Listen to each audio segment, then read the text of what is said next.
What's up, guys? This is Javier again with Boulder Media Radio, coming at you for another live episode of Boulder Media Radio, obviously presented by Boulder Media Solutions. We are a boutique digital marketing agency that focuses and specializes in helping small and medium-sized businesses increase their growth, their revenue, their potential by all sorts of strategies, depending on exactly what you want, which is why we are a boutique type business. So for our third episode that we are running, this next one, what we're going to be doing is talking a little bit more about myself and just kind of how I came about to, I guess the best way to kind of put it is selling my business and then going digital. So if you hear my kids, I apologize. Let me get my mic a little bit closer. Sorry about that, guys.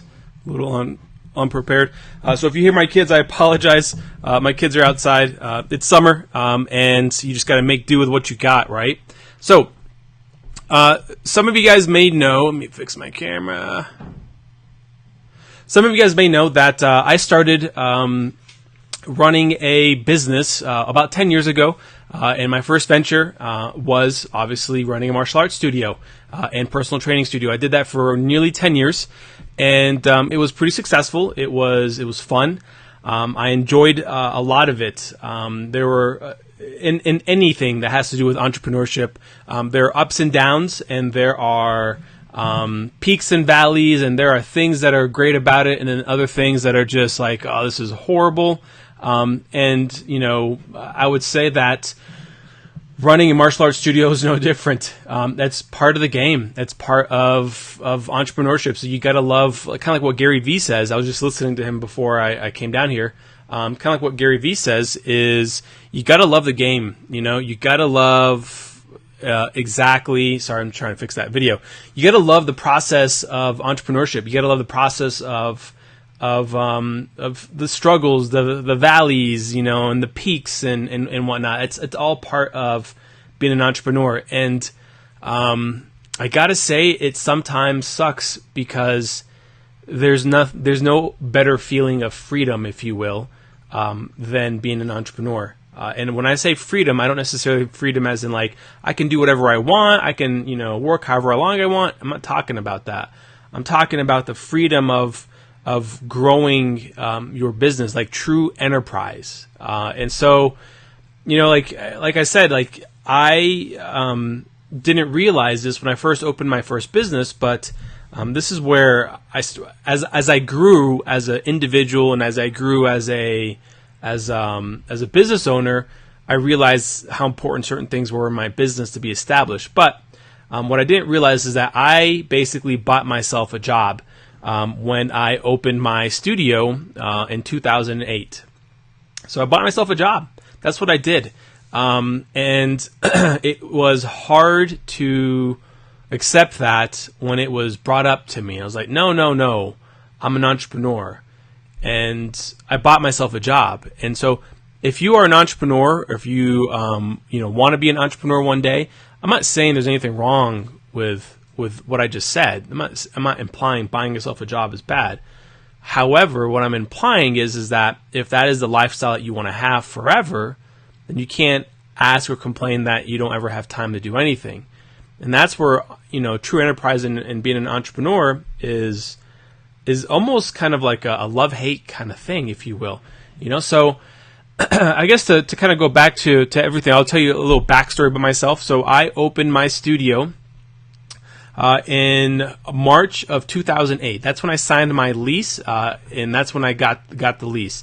Not everyone knows the full story, and so I'm going to be a little transparent here. Okay, so I think it's important that you guys kind of know my backstory and see what I came from and my struggles, so that you understand.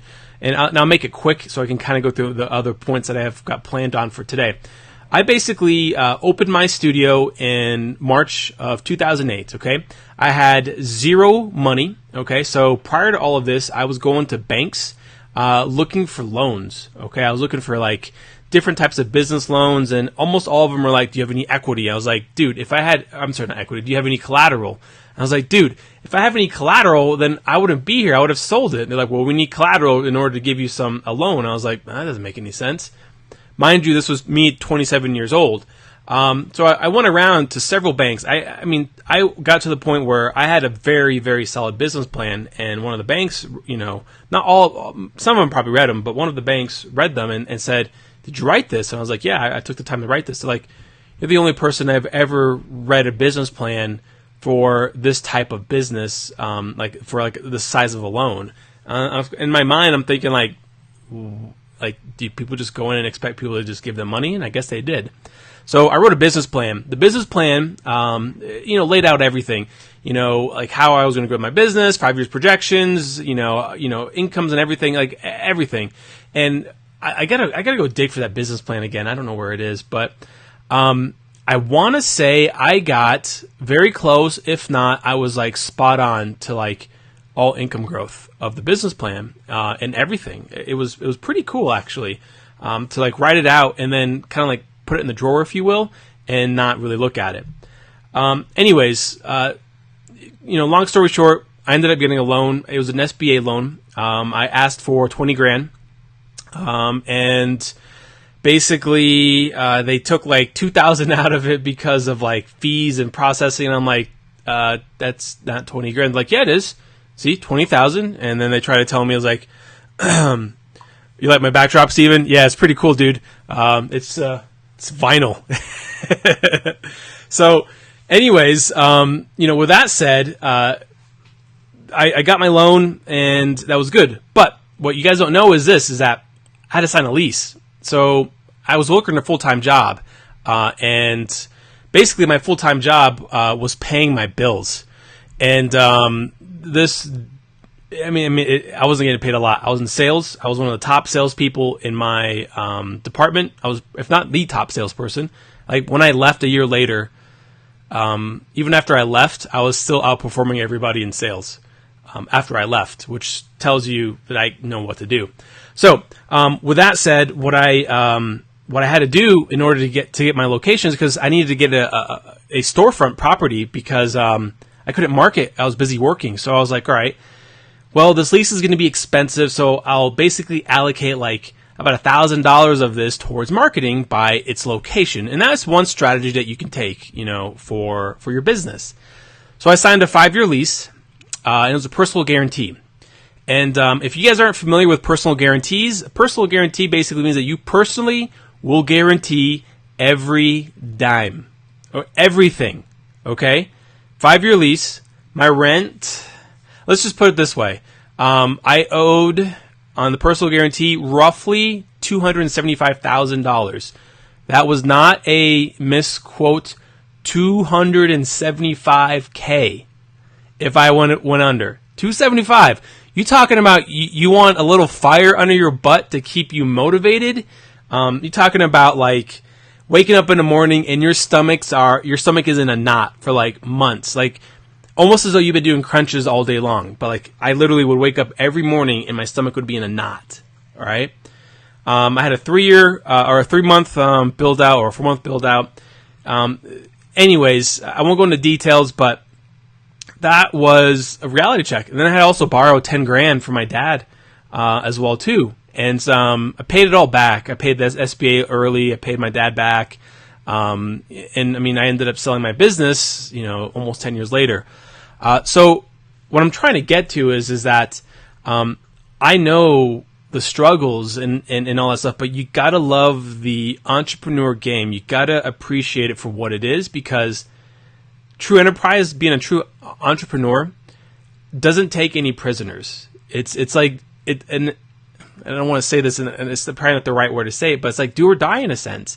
For so many people, it's do or die. And if it's in you, it's like entrepreneurism is in my DNA. It's my wife said it best, that I would probably be the worst employee ever.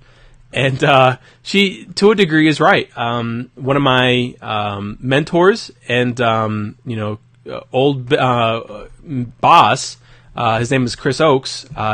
Basically, he was finding every way possible to get rid of me, but knew that I was one of the best salespeople on the team. And it was an interesting dynamic between him and I.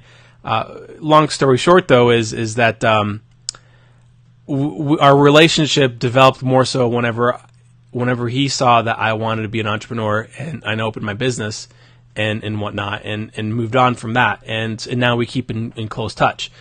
So I guess what I'm trying to get to is that that's kind of like the back end. So I signed, and if you guys don't remember this, is the recession. It was official in September of 2008. So like we were already in a recession, but it was like, hey, by the way, guys, this is a recession, and you couldn't have opened a business in the worst time possible. I mean, from different sources, this is considered as one of the worst recessions that our country's ever experienced. Was 2008-9, part of 10. And that made me very strategic. That changed my entire approach to running my business. Everything from marketing, sales, operations, systemization, and everything in between. I worked 80 hours a week. I worked 40 hours at my sales job, which, by the way, did not pay commissions. Go figure. A top salesperson and no commissions? No, not motivating whatsoever. So I worked 40 hours a week there. Started getting there at like 7 a.m. and I would leave at 3 or 3:30, and then I would bolt to my studio. It was about a half-hour drive, give or take. And then I would start teaching classes like at 4 or 4:30 or something like that. And I would teach from like 4 to 8, sometimes like 9, depending on the classes. And then I would spend time, marketing or doing sales calls, following up with people, emails, all that stuff. And then I did a lot of my marketing on the weekends and late at night. And I did that for 12 months. And did not pay myself a dime from the studio. And I kid you not, slaved away at my job. And some people say, there's true freedom in being an entrepreneur. No, there isn't. The freedom lies in like determining your success and your failures. Do you see what I'm saying? Like that's where I see the true freedom of being an entrepreneur, is not the freedom to do whatever you want and work as less or as many hours as you like, because you're still putting in a lot of hours. I mean, I was up working until 11:30 last night. My point comes is that the true freedom lies in the ability of running your business how best suits your beliefs and what you want and what you're looking for. And so what I try to explain to people is that it's not for everyone, man. Some people are like, oh, I can't wait to be an entrepreneur. I wanna succeed in that area. That would be so great, et cetera, et cetera, et cetera.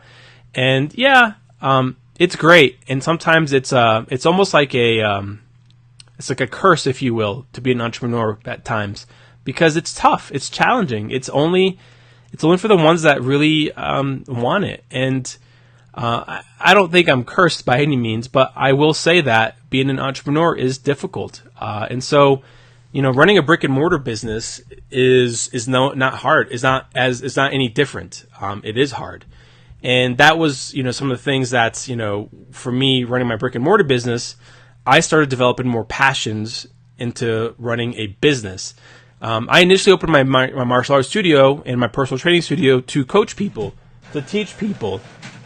Sorry, my wife is printing stuff on my printer down here, and she should know that I'm actually doing a live video. So anyways, so with that said, running a brick and mortar business, it is challenging and it is difficult. And what I wanted to kind of tell people is that when I was running it, I started developing new passions. Like I initially started because I wanted to teach martial arts. I wanted to be a trainer. I wanted to help people out. I want to give back to my community. And don't get me wrong, I loved every minute of it. It was great. It was fun. It was inspirational. Like the fact that I changed these people's lives, these kids' lives, and these families' lives is really cool. Like I've never had the ability or hey, what's up, Jeff? Never had the opportunity to change people's lives. What's up, Jerry? And basically, like it's not to this degree. It's cool. And now I want to do it on a bigger scale. So, what I started gaining passion for in my business has been, or when I was running my brick-and-mortar business, has been marketing, has been sales, has been operations and systemization. So I started getting really good at marketing because we were in a down economy. I was getting very efficient on doing some online marketing, doing some print media, making sure that I was out making connections, networking, doing free events, doing events in our studio. Like, I was out hustling. I was hitting the streets, okay? Nothing came to me because I got lucky, okay? Nothing came to me because I got a break. You want to know what my break was? Is whenever I was sleeping. That was my break. And even then, that wasn't a break because guess what? When you're an entrepreneur, your mind keeps going. It never shuts off, okay? So I just had to get really good at my marketing, and I just got better and better and better. Now, am I saying I'm the best marketer? No, but I understand people. I understand problems that people are facing, and I know how to pull those things out and try to find solutions for them. That's marketing, guys. You, as a marketer, have to find a way to find the person's problems, issues, all those things, and pull them out. All their pain points, pull them out. And then what you do is you show them that, hey, I know you have all these pain points, but I can help you, change that by following X, Y, and Z. Why do you think fitness industry is such a big niche?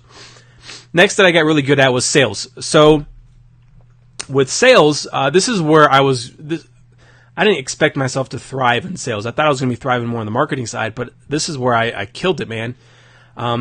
I'd close 90 to 95% of my people that came in, I'd close them, 90 to 95%. And that was like spot on.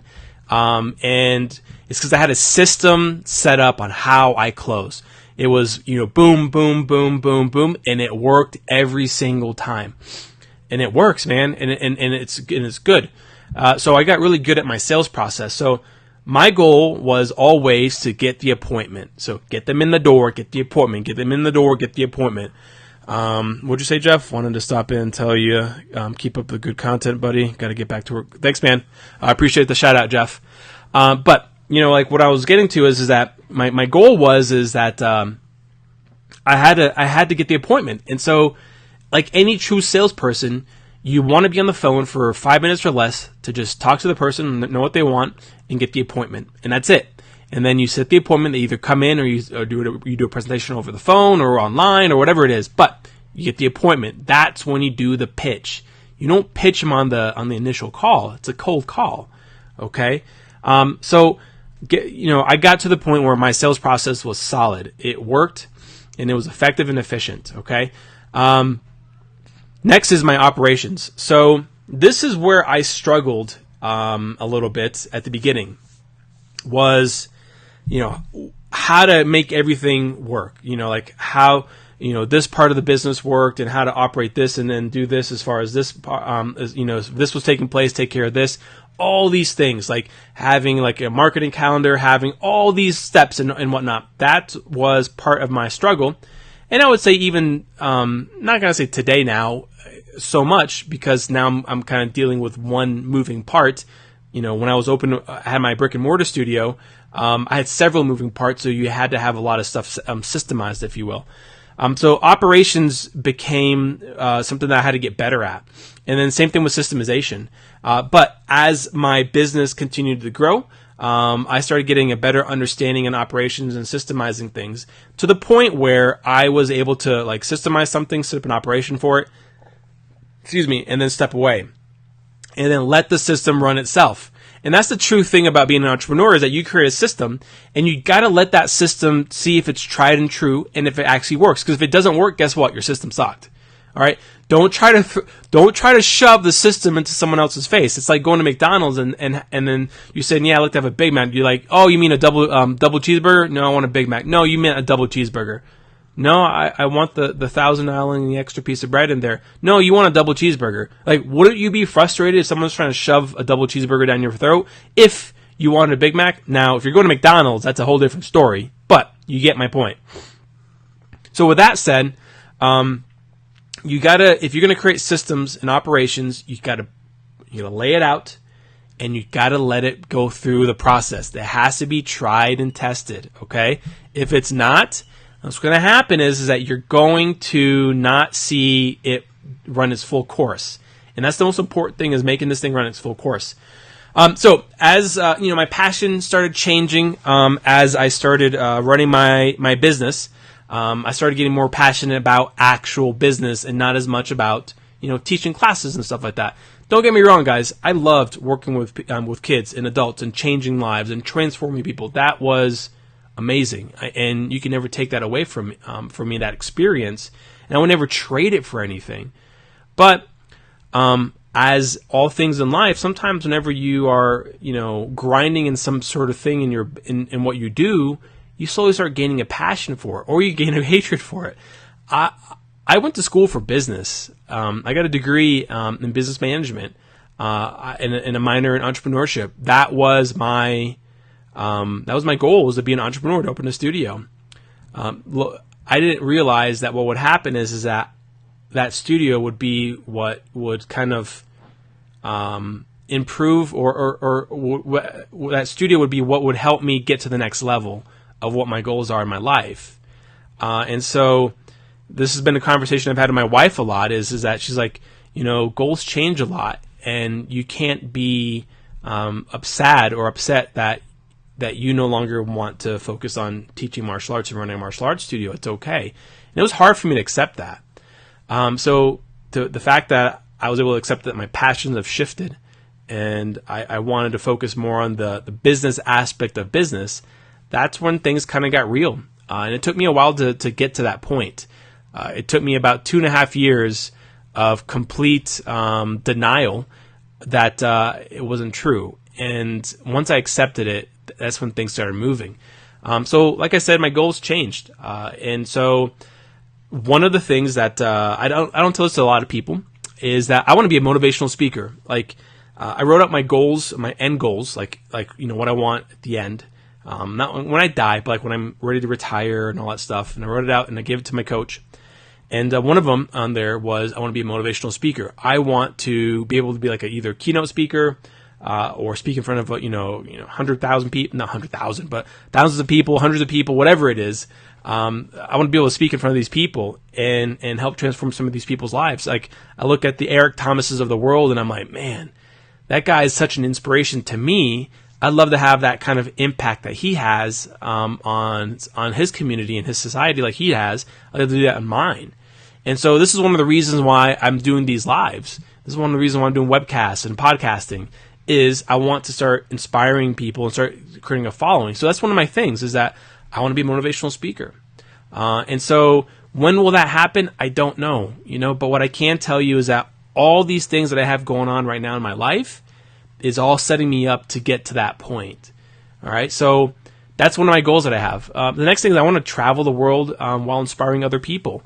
Those are some goals that I've had, that would be great. I want to be able to take my kids and my family around the country as I, speak somewhere, and people are feeling these transformations, if you will. Like they experienced it in my small studio, which was great, but what would it look like on a bigger platform? Do you see what I'm saying? Like, what if the message was hitting a bigger audience? Would that impact more people? And if you can do that, like, how cool would that be to be able to impact more people in your community, in your realm of influence, if you will, So that was the other, some of my goals that I've had. And so starting my digital agency with Boulder Media Solutions is getting me to that next level. So what is this doing? It's helping me understand how to speak to what people want to hear. But not non-authentic, but speaking in an authentic way, which is really important. And so I love talking to people over the phone. I enjoy cold calling. It's not like my favorite thing, but I enjoy cold calling and talking to people over the phone and talking about strategy and helping these people out, and then setting up an appointment and then showing them how we can help them achieve their goals by learning also what they're trying to what their struggles are. I love those things, and I know that is part of the path and the journey to become that motivational speaker, that person of influence, if you will. And so I'm willing to go through that journey. You know what I'm saying? So basically, I guess what I'm trying to get to is that, like, things have changed in my life, and there's nothing wrong with that. And it took me a while to accept it. And my wife and I had these conversations for several months, if not a year or two, to understand that it's okay. So if you guys know, I'm married, and I have 2 kids, and madly in love with my wife, madly in love with my kids, like every man should be. And so, my family changed my obligations. Like when I got married, my business was already running, and it was already successful, and it was doing really, really well. And so when I got married, my wife, believe it or not, she was making more money than I was. Whenever we got married, she was in investments, so she was making good money, and we were fortunate enough to where we saved a ton of money, and basically decided to have a kid and teach ourselves to live off of one income. And I was able to support our family for several years off of just my income. She was able to work from home and that sort of stuff. So we have 2 kids. My son Gabriel's going to turn 5 next week. Holy cow, it's crazy, next week. And then my daughter is 2.5, Victoria. And so I was not spending time with my family. And let me kind of just show you what I mean by this, is that when I was running my brick-and-mortar business, I had to get to the studio in the morning because I had to follow up with calls, emails, I had to do some marketing stuff, that sort of stuff.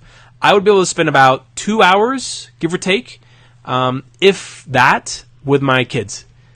Maybe 1 hour, depending if Gabriel had to go to school. And then I wouldn't see them for 24 hours. Okay? If you're a person that loves your family, that's really hard, man.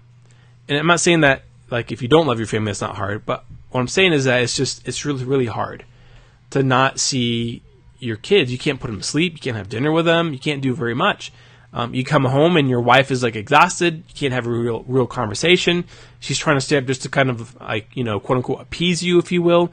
I'm not knocking my wife by any means. I'm just simply saying is that, she's taking care of 2 kids in the house that are young, and she's spent, and then has to take care of her husband.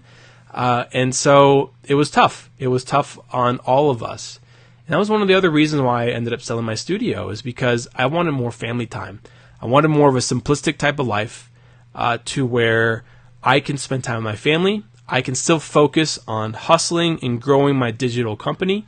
I do believe that today, in this era, in this generation, the digital age is the way to go when it comes to starting a business. I really, really, truly believe that. Don't get me wrong. Not that I don't believe in brick and mortar. Not that they're not good and they're bad. I'm not implying any of those things.